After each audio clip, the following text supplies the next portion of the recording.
qu'elle abrite et avec près de 30% du commerce mondial qui y passe, c'est une sorte de laboratoire de ce qu'on peut vraiment qualifier comme étant un moment important pour l'océan, dont il n'est pas difficile de dire qu'il est dans un processus d'exploitation surabondante et de manque de gouvernance claire, sans parler d'une connaissance extrêmement lacunaire, autant d'obstacles pour sa protection.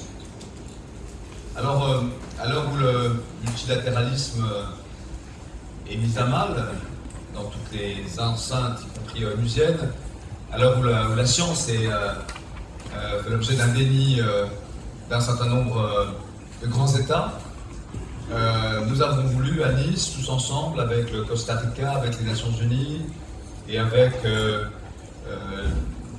forte présence politique, tenter le pari d'un changement transformateur et faire que nous ne pourrons plus jamais aller en arrière. Alors, je crois que nous sommes allés en avant, mais on ne pourra plus reculer. Nous ne pourrons plus reculer parce que 64 chefs d'État et de gouvernement sont déplacés, 14 000 délégués, 12 000 délégués, 174 délégations, plus de 100 000 visiteurs qui sont allés passer ces moments assez magiques dans la baleine pour un objectif commun, protéger l'océan avec deux buts de guerre, pour autant que ce terme soit approprié, qui était de protéger des prédateurs, les grands fonds marins, mais d'abord de faire que 50% de la planète, de la surface de la planète, 50% de la surface de la planète, c'est-à-dire 64% de nos mers, ce qu'on appelle la haute mer, soit enfin, après des siècles de prédation, d'exploitation anarchique et libre, soit enfin gouvernée. La haute mer va disposer aujourd'hui de règles et les gendarmes que sont les flottes des marines nationales, mais aussi évidemment les satellites et les drones, seront là pour verbaliser.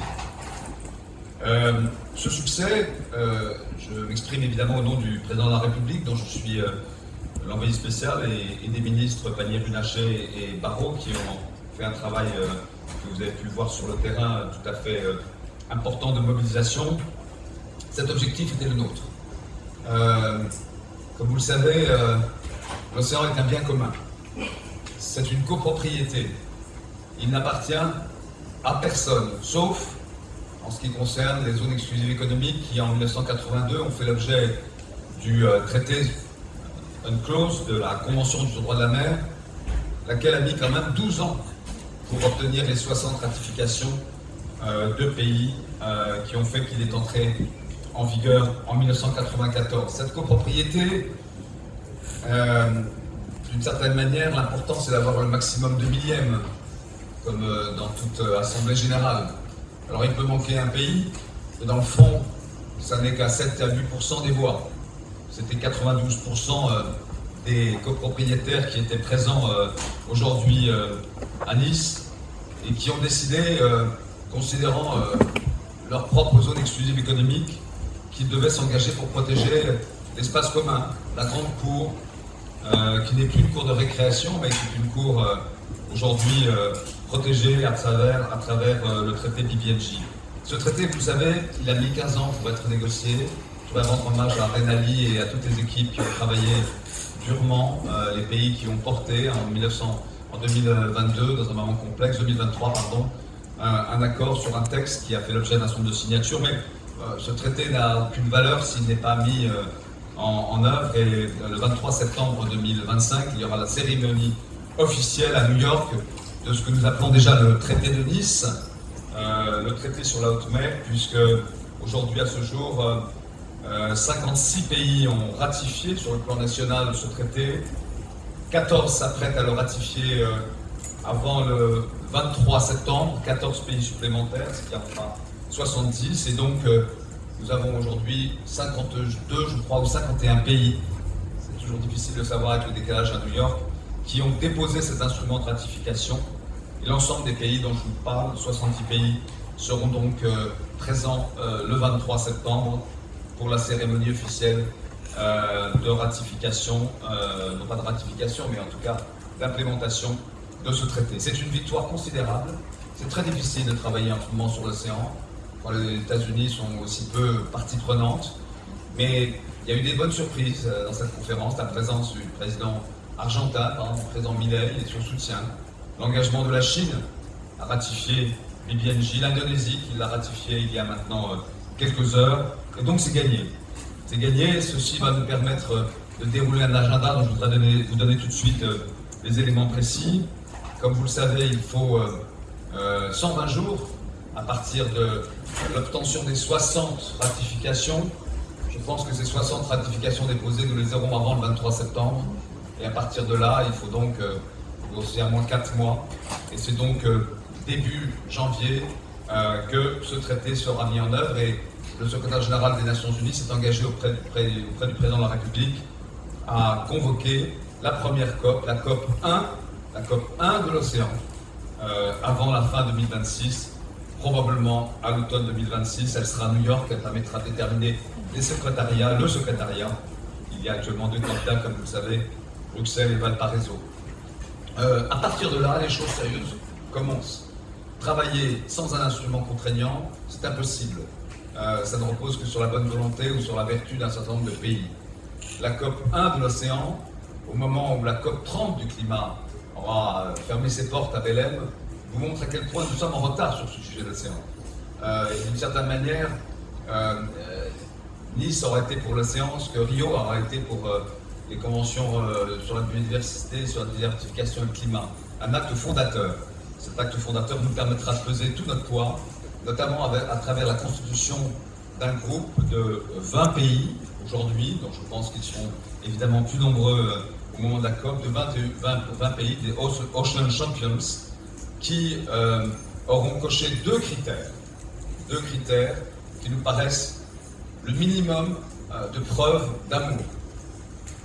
Fille des grands discours, fille du blue, les engagements, 1, avoir ratifié BBNJ, 2, rejoindre la coalition contre l'exploitation des grands fonds marins et pour une pause de précaution. Et nous espérons pouvoir avoir, je pense, plus d'une quarantaine de champions de l'océan, de gens vraiment, de politiques vraiment engagés sur ces questions, sur ces 2 questions. Alors, un mot sur les grands fonds marins aussi, après BBNJ, la menace s'est accélérée. Il y a maintenant quelques semaines avec le décret signé par le président des États-Unis pour le lancement de la première mission d'exploitation des grands fonds marins. Cette menace est avérée, elle est aujourd'hui fait l'objet d'une consultation au sein des différentes administrations américaines. Et donc il nous a paru important de réaffirmer ici à Nice l'importance du cadre légal dans lequel nous nous situons. Le cadre légal des zones exclusives économiques, qui fonctionne plutôt pas mal. Il y a évidemment encore quelques sujets de territorialité, mais enfin globalement ça fonctionne assez bien. Ce nouveau cadre légal de la haute mer avec la BBNJ, et enfin le cadre légal des fonds marins. Les abysses ne sont pas à vendre, le président l'a dit, pas plus que l'Antarctique, pas plus que le Groenland, nous nous rendrons ce dimanche. Mais aujourd'hui, les abysses sont un organe qui est créé il y a maintenant 40 ans, qui s'appelle l'Autorité internationale des fonds marins. Et c'est dans ce cadre uniquement que pourrait un jour, si certains pays ont l'autorisation, et pour ce faire il faut un code minier, et nous voulons à maintenant 37 pays, je crois bientôt 40 d'ici la fin de la semaine, nous voulons un code minier robuste. Ce code minier n'est pas prêt, et celles et ceux qui voulaient que dès le mois de juillet à Kingston, à la IFM, donc en Jamaïque, ce code minier soit adopté, malheureusement ont perdu la bataille, j'espère qu'ils auront perdu la guerre. Nous ne signerons pas, nous nous opposerons avec cette minorité de blocage de 37 à 40 pays à l'adoption d'un code minier, et donc les activités légales d'exploitation ne pourront pas commencer. Je ne crois pas par ailleurs, je réponds à une question que vous ne m'avez pas posée, mais je ne crois pas que les États-Unis se lanceront dans l'entreprise d'exploitation des grands fonds marins, car elle est tellement déficitaire et tellement improbable sur le plan du modèle économique que je pense que, intérêt bien compris, au-delà de l'affichage, les Américains ne le feront pas. Donc nous sommes, je crois, relativement rassurés. Je voudrais insister aussi sur la science. L'océan a été maltraité depuis des millénaires, ou en tout cas plutôt depuis quelques siècles. Depuis des millénaires, il façonne la vie, il construit les continents. Depuis des siècles, il est l'objet d'une exploitation et souvent aussi de projets de conquête, de colonisation, de prédation de population, de culture. Aujourd'hui, l'océan, je pense, peut devenir un vrai objet de communication et d'échange entre les peuples. Il est déjà à travers l'ensemble des activités qui sont celles des câbles et du numérique, et ça de manière assez pacifique, mais il peut l'être vraiment en partie si nous nous mettons ensemble pour faire de la science. La grande victoire pour moi après les fonds marins et évidemment le traité de la haute mer, c'est la victoire de la science.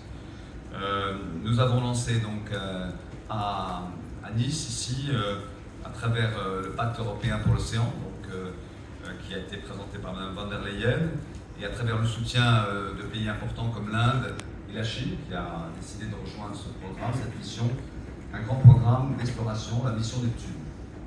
La mission Neptune, elle témoigne d'abord d'une chose, c'est que les moyens pour l'exploration de l'océan sont 250 fois moins importants en termes financiers que les moyens de l'exploration de l'espace. Et donc en agrégeant l'ensemble des flottes océanographiques mondiales, l'ensemble des agences spatiales mondiales, mais aussi au-delà des organismes publics, des entrepreneurs, je pense à Flamingos, à des expéditions que vous connaissez, qui sont ici présentes, Ocean X Explorer, mais aussi Tara. L'ensemble de ces moyens vont permettre, à travers une vraie concertation et un partage de toutes les données qui vont être recueillies, de mapper, de connaître l'océan. On a estimé qu'en 15 ans, nous pourrions connaître suffisamment, ils nous feront aussi avec l'organisation hydrographique de Monaco qui s'occupe des fonds marins. Je pense qu'en 15 ans, nous pourrons avoir vraiment une connaissance, sinon totale, mais en tout cas très importante de l'océan que nous n'avons pas. Cette mission d'étude, elle est d'autant plus importante et indispensable que, comme vous le savez, le traité BBNJ empêche des activités industrielles ou avant que des études d'impact environnemental n'aient été faites. Et donc elles se feront évidemment sur la base de constats scientifiques, et ces scientifiques, ces chercheurs, du côté français c'est l'Ifremer évidemment qui prend le livre, mais ces chercheurs feront ce travail qui nous sera extrêmement utile. Ces scientifiques, ils étaient plus de 2500 pendant le congrès One Ocean Science Congress. Ils ont permis de dérouler un certain nombre d'engagements sur lesquels je ne reviendrai pas, mais vous les connaissez. Je citerai particulièrement le baromètre Starfish qui nous a donné ce 8 juin matin la première évaluation de l'état de la santé de l'océan. C'est un baromètre très précieux qui a été fait par des scientifiques internationaux et qui sortira tous les 8 juin. Évidemment la EPOS aussi, et puis le jumeau numérique de l'océan, Mercator et beaucoup d'autres initiatives. Nous estimons que dans la période 2025 à 2040, c'est près de 80 milliards de dollars qui seront donc engagés pour cette mission Neptune, qui n'en est qu'à son début. Il y a eu une première réunion ici à Nice, mais à partir de début septembre, nous allons mettre en place le programme, et puis le programme surtout des espaces et des enjeux qu'il faut explorer. Je vous présente aujourd'hui les engagements de Nice pour l'océan. Ces engagements sont inscrits dans la résolution des Nations Unies qui fixe l'ensemble de l'héritage de cette troisième conférence des Nations Unies. Comme vous le savez, une déclaration finale a été discutée assez durement, dans un contexte assez tendu aux Nations Unies. Donc cette déclaration fixe un cadre assez général, je veux dire qu'il est plus ambitieux que celui de Lisbonne, très clairement, mais il n'est pas concret. Et donc ces engagements sont très concrets. Les chiffres que vous avez, qui sont mis à votre disposition, je crois qu'en version anglaise aussi, maintenant désormais, sont des chiffres qui évidemment figureront, ces engagements figureront dans le compte-rendu général de la conférence. Et pour nous tous, ils sont l'objet des engagements des États pour cette conférence. Les rendez-vous qui vont être les nôtres après, pour mettre en œuvre cet agenda, sont connus. Le président Lula a souhaité, il a proposé au président Macron, de même qu'il est invité, comme vous avez pu le voir, à prononcer un discours dans la plénière, a invité le président Macron à organiser un grand moment océan à Belém. Il y aura donc un grand moment océan dans la COP climat. C'est la première fois, en général, l'océan est toujours placé à droite au fond, pas loin des toilettes, et c'est marqué océan. Là, il sera au début de la conférence de Belém.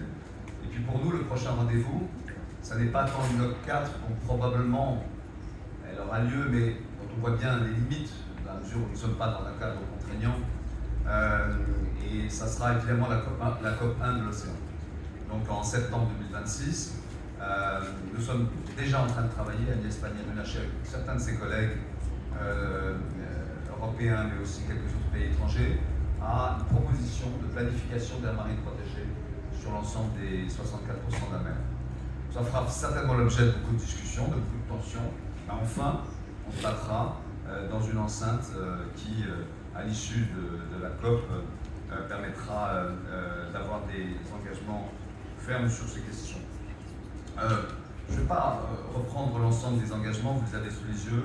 C'est important pour nous aussi d'avoir dans le domaine de la lutte contre la pêche illégale et la pêche illicite, là pour le coup, des avancées importantes. Je pense à l'accord sur l'OMC.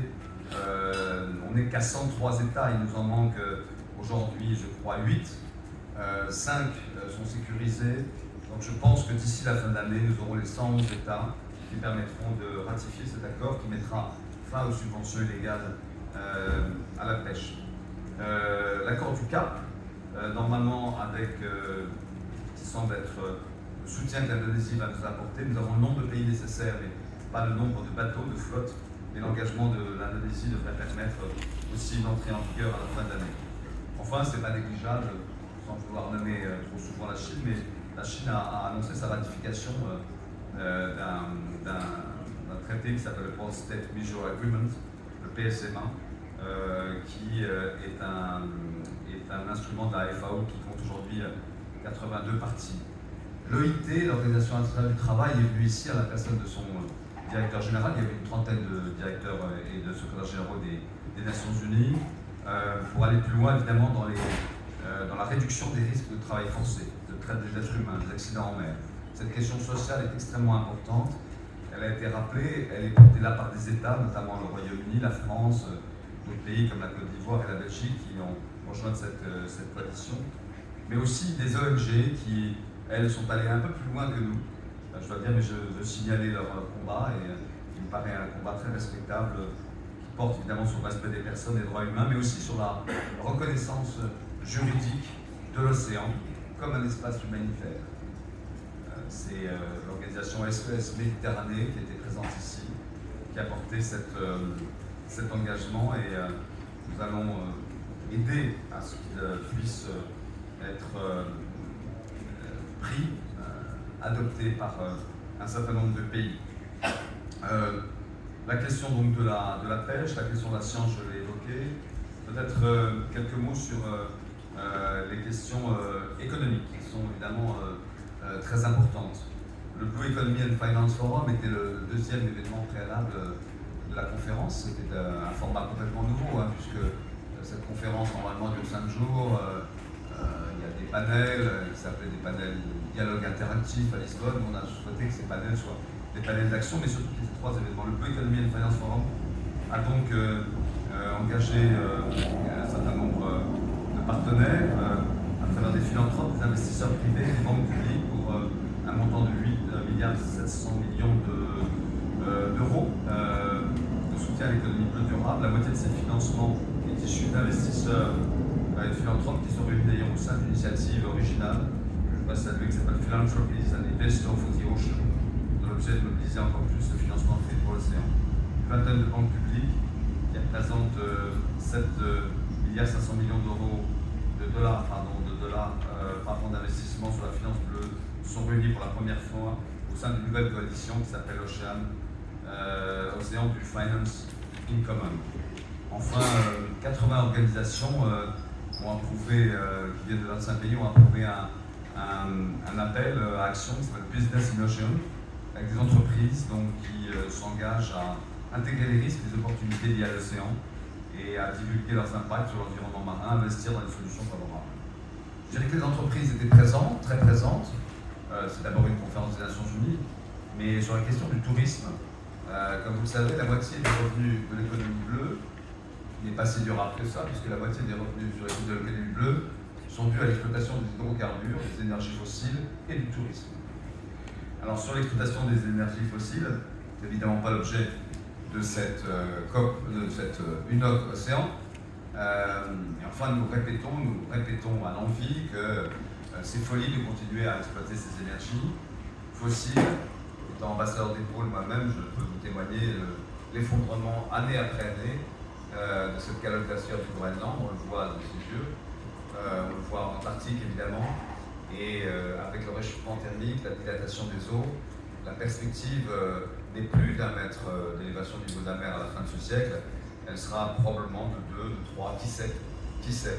Mais l'emballement, on a passé un seuil, malheureusement, de rupture sur cette question-là, qui déconcerte beaucoup les scientifiques et qui montre à quel point ces réserves de carbone, lesquelles sont pour une certaine partie dans les grands fonds marins, doivent être limitées et c'est assez loin du cas.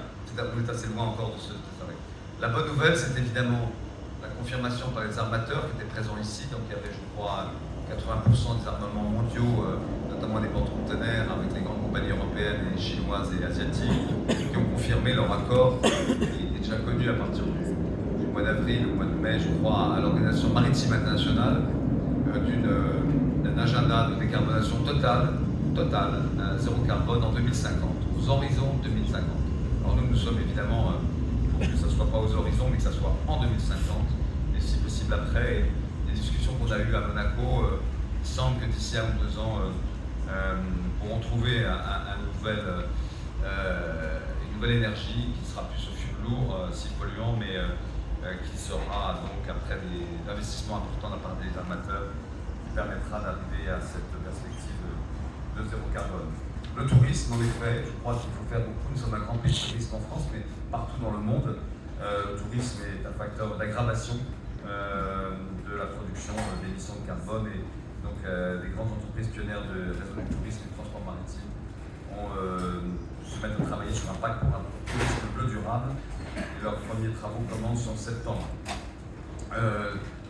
Voilà sur ces questions. Sur la question du plastique, le plastique, dans le fond, ça vous dit un petit peu ce que l'UNOC était dans notre esprit, c'est un accélérateur. Il faut pousser tout le monde pour être plus ambitieux. Les dernières sessions du traité plastique étaient des sessions à bas bruit, sans impulsion politique, d'experts, de diplomates, qui évidemment ne sont pas capables de prendre des décisions ambitieuses.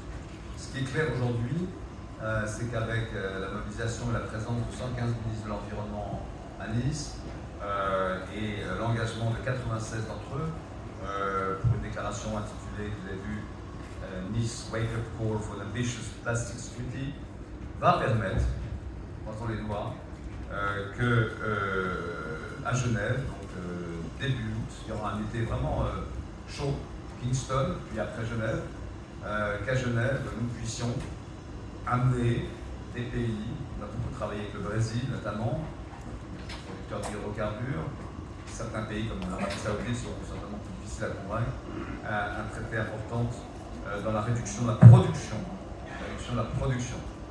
Le recyclage est un sujet qui est vraiment qui ne résout absolument pas de problème, et donc j'espère que nous aurons un traité plastique ambitieux à Genève dans quelques semaines.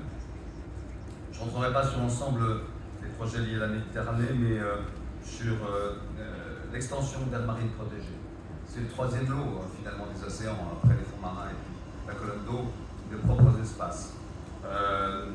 Nous étions à 8,4% de la couverture envisagée d'ici 2030, donc 30% de protection des mers en 2030. Nous sommes aujourd'hui à, je pense, on va voir les derniers engagements de pays, mais nous serons pas loin de 11%. C'est un progrès important, pas suffisant évidemment, Enfin, nous avons encore 5 ans, évidemment, pour atteindre ces 30%. La France a contribué, comme vous le savez, à cet effort avec la création de la Polynésie française, annoncée par la Polynésie française, d'une zone économique exclusive de 4 500 millions de kilomètres carrés, y compris une partie en protection stricte, qui est évidemment la protection la plus importante de plus d'1 million de kilomètres carrés.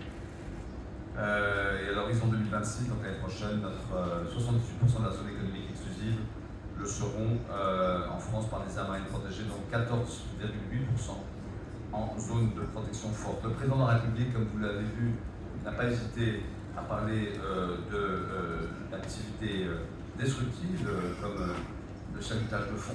Le mot était attendu, il a été employé.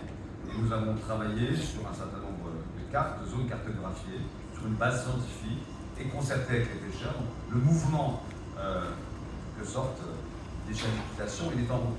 Il ne se décrète pas du jour au lendemain. C'est évidemment la résultante d'une exploitation qui date depuis les années 80 et qui s'est beaucoup développée. Mais je crois que même si les ONG auraient aimé que tout soit arrêté du jour au lendemain, je leur propose d'échanger un jour nos missions, qui viennent négocier avec les États, et puis nous ferons de la protestation. Voilà.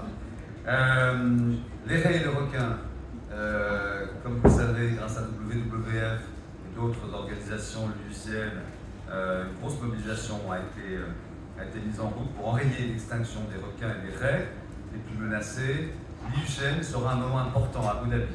Nous avons après Kingston, après Genève, nous avons un rendez-vous important à Abu Dhabi, et ceci avant la COP. Enfin, je terminerai peut-être en parlant d'une vision qui est moins globale de l'océan. Évidemment, les critères valent pour tous, mais il est très important aussi, même si l'océan est un, nous savons, de raisonner en termes de bassin maritime. De bassin maritime ou d'espace.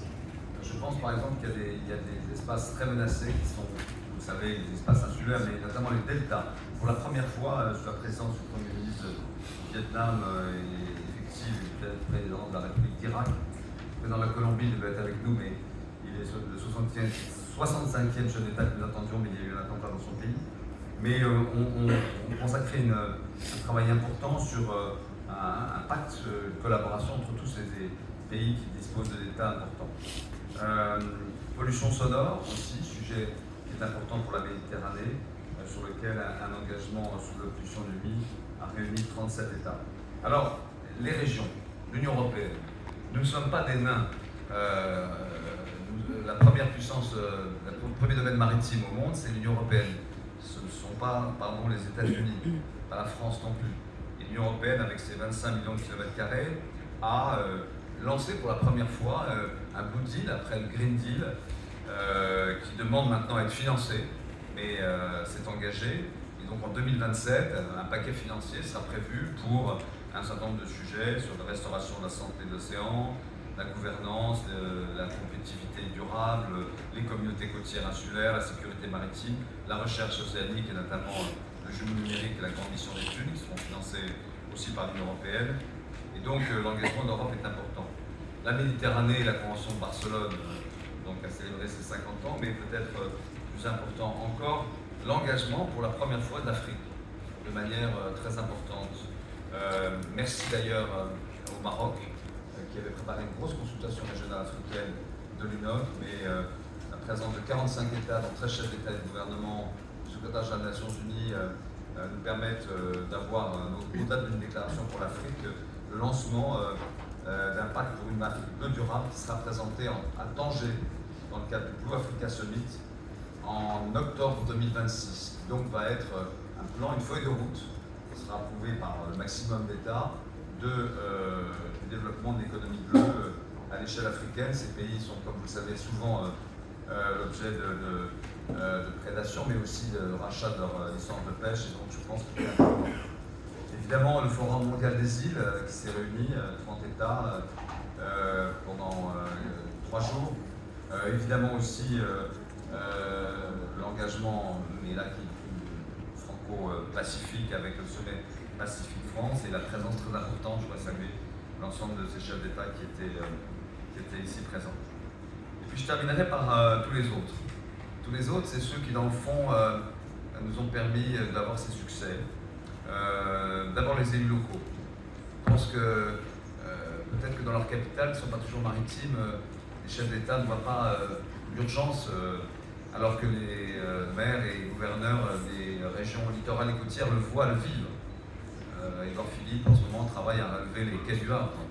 Je parle de la France, mais le bassin d'Arcachon sera bientôt une grande baignoire, couvert en partie par les eaux. Et donc, c'est 1200 délégués, les 450 maires et gouverneurs qui étaient présents sous l'invitation grâce à l'invitation de Christian Estrosi, mais aussi les gouvernements de petits États insulaires, ont créé donc la première édition de ce Ocean Rise and Coastal Resilience Summit, mais surtout une coalition dont le siège est abrité à New York et à Nice, grâce à l'UNOPS, d'un plan d'action au syntaxe sur le partage de solutions, le renforcement de connaissances, les capacités, le financement d'adaptation spécifique, donc avec notamment la présence des assureurs, et puis le plaidoyer pour les intérêts des communautés côtières qui sont frappées par cette question. C'était près de 800 millions de citoyens qui étaient représentés grâce à une action qui avait été menée à Brest lors du One Ocean Summit la première fois par CITES. Donc les élus, les parlementaires aussi. Les parlementaires, on l'a vu, au-delà même par exemple de la volonté des États de ratifier, quand les parlements ne veulent pas ratifier, ils ne ratifient pas. Et là, l'idée de rassembler autour d'un parlement de la mer qui se réunira tous les ans virtuellement permettra de créer une culture de l'océan auprès des parlementaires. Et ils ont été très présents, et je remercie Léonard Carrois et d'autres d'avoir monté cette réunion le 8 juin.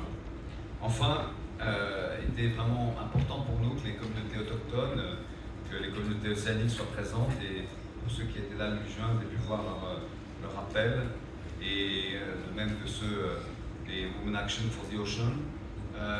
Nous allons demander que dans toutes les instances des Nations Unies, un tiers des places soient réservées à côté des entreprises, des ONG et des États à l'ensemble de ces groupes qui ne sont pas toujours constitués. Donc j'espère qu'ils ont trouvé aujourd'hui à Nice l'occasion de se constituer. Les peuples autochtones sont très actifs en Arctique, mais à l'échelle mondiale ne le sont pas. Les femmes, mais aussi les organisations de jeunesse qui sont réunies, une trentaine d'entre elles à Nice, et qui évidemment représentent un message pour le coup assez radical, et dont nous avons, je crois, vraiment besoin face à parfois quand même un peu de timidité. Voilà. Voilà en quelques mots un peu longs, pardon, ce que nous voulions vous présenter, et peut-être répondre à vos questions si vous le souhaitez.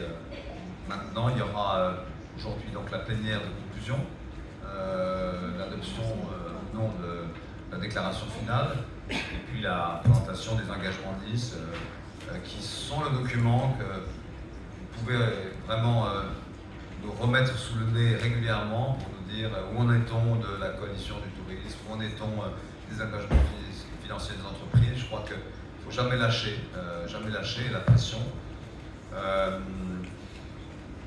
L'Europe a pris sa part, d'autres pays ont pris leur part, beaucoup de pays sont engagés, mais on compte sur vous, les journalistes, pour croiser les informations, croiser les engagements et voir s'ils sont tenus.